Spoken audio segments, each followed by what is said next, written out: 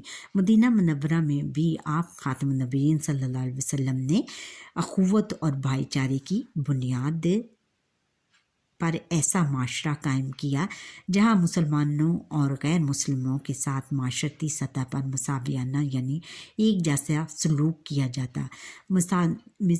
میثاق مدینہ وہ معاہدہ تھا جس کے ذریعے سے حضور خاتم النبیین صلی اللہ علیہ وسلم نے مدینہ کے مختلف قبائل کو یکجا کر کے ایک جگہ کر کے پرامن معاشرے کی بنیاد رکھی. پرامن یعنی سکون والے معاشرے کی بنیاد رکھی. میثاق مدینہ سے مذہبی رواداری اور امن و امان کو فروغ ملا. یہ معاہدہ بین المذاہب یعنی پورے دنیا کے مذاہب ہم آہنگی، یہ معاہدہ بین المذاہب ہم آہنگی کی بنیاد ہے، یعنی پوری دنیا کے مذہبوں کی ہم آہنگی یعنی ان کے باہمی تعاون کی بنیاد ہے. باہمی تعاون کی ایک مثال ہے. اس معاہدے کے تحت فریقین کو مذہبی آزادی حاصل تھی، یعنی ان کے جو فریقین جو ان کے روایتی جو ان کے مخالف تھے ان کو مذہبی آزادی حاصل تھی کہ وہ اپنے مذہب کے مطابق زندگیاں گزار سکتے ہیں. ان کو آزادی تھی کہ جس طرح وہ اپنی عبادت کر سکتے ہیں اپنے مذہب کے مطابق. اس معاہدے میں یہ شرط بھی شامل تھی کہ ظالم کے مقابلے میں مظلوم کی مدد کی جائے گی اور قاتل کو کوئی پناہ نہیں دی جائے گی. ظالم کس کو کہتے ہیں؟ ظلم کرنے والے کو. مظلوم کس کو کہتے ہیں؟ جس پر ظلم کیا جائے. کی مدد کی جائے گی اور قاتل کو کوئی پناہ نہیں دی جائے گی، اور جس نے قتل کیا ہوگا اس کو کوئی بھی پناہ نہیں دے گا، اس کو اپنے پاس کوئی بھی نہیں رکھے گا. اسی طرح مدینہ منورہ میں اسلامی حکومت قائم ہو جانے کے بعد آپ خاتم النبیین صلی اللہ علیہ وسلم نے اہل نجران یعنی مسیحیوں کے ساتھ معاہدہ کیا، جو نہایت جامع معاہدہ ہونے کے ساتھ یعنی بہت کامیاب معاہدہ ہونے کے ساتھ اسلامی ریاست میں غیر مسلموں کو سیاسی، مذہبی اور معاشی اور قانونی حقوق کی ایک مکمل دستاویز ہے، ایک مکمل سند ہے، یعنی ایک سند ہے جس نے غیر مسلم اقلیتوں کے حقوق کے تحفظ کس کو کہتے ہیں؟ حفاظت، ضمانت یعنی اعلان فراہم کیا.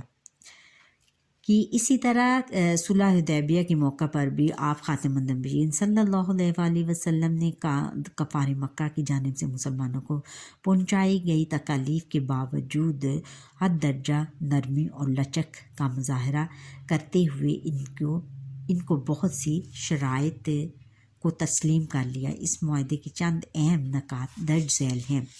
فریقین کے درمیان 10 سال تک جنگ نہیں ہوگی. قریش کا جو شخص رسول اللہ خاتم النبیین صلی اللہ علیہ وسلم کے پاس بھاگ کر مدینہ جائے گا اسے واپس کرنا ہوگا. یعنی انہوں نے کہا کہ جو شخص قبیلہ قریش کا جو بھی شخص حضور نبی کریم صلی اللہ علیہ وسلم کے پاس بھاگ کر مدینہ منورہ جائے گا اسے وہ فوراً واپس کر دیں، اس کو اپنے پاس نہ رکھیں اور اس کو واپس کر دیں. رسول اللہ خاتم النبیین صلی اللہ علیہ وسلم کے ساتھیوں میں سے جو شخص قریش کے پاس جائے گا، اس میں ایک مثال ہے کہ ایک صحابی، اب ان کا مجھے نام نہیں یاد اس وقت بچوں آ رہا، کہ وہ مسلمان ہوئے اور انہوں نے ان کو قریش مکہ نے بہت زیادہ زد و کوب کیا، ان پر بہت زیادہ قاتلانہ حملہ کیا، تو وہ بھاگ کر حضور نبی اکرم صلی اللہ علیہ وسلم کی پناہ میں چلے گئے۔ لیکن اس معاہدہ کی، اس شک کی، یہ جو ہے اس معاہدے کی ایک یہ جو شک کے تحت انہوں نے حضور نبی اکرم صلی اللہ علیہ وسلم نے ان صحابہ کرام کو واپس کر دیا کہ اور رسول اللہ خاتم النبیین صلی اللہ علیہ وسلم کے ساتھیوں میں سے جو شخص قریش کے پاس جائے اسے واپس نہ کیا جائے گا، کہ رسول اللہ خاتم النبیین صلی اللہ علیہ وسلم کے ساتھیوں میں سے، اور انہوں نے یہ کہا کہ جو حضور نبی کریم صلی اللہ علیہ وسلم کے ساتھیوں میں یعنی صحابہ کرام میں سے جو شخص بھی قریش کے پاس جائے گا اسے واپس نہیں کیا جائے گا۔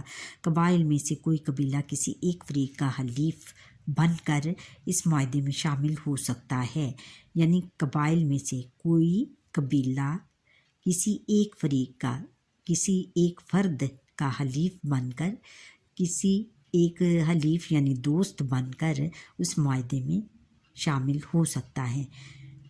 محمد رسول اللہ خاتم النبیین صلی اللہ علیہ وسلم اس سال عمرہ کیے بغیر واپس جائیں گے، البتہ اگلے سال عمرہ کر سکیں گے۔ انہوں نے یہ بھی کہا۔ اس معاہدے کو قریش نے اپنی فتح سمجھا اور مسلمانوں میں ایک طرح کی مایوسی پھیل گئی، لیکن صلح حدیبیہ کے بعد مدینہ منورہ جاتے ہوئے راستے میں فتح نصرت کی نوید یعنی خوشخبری لے کر فاتح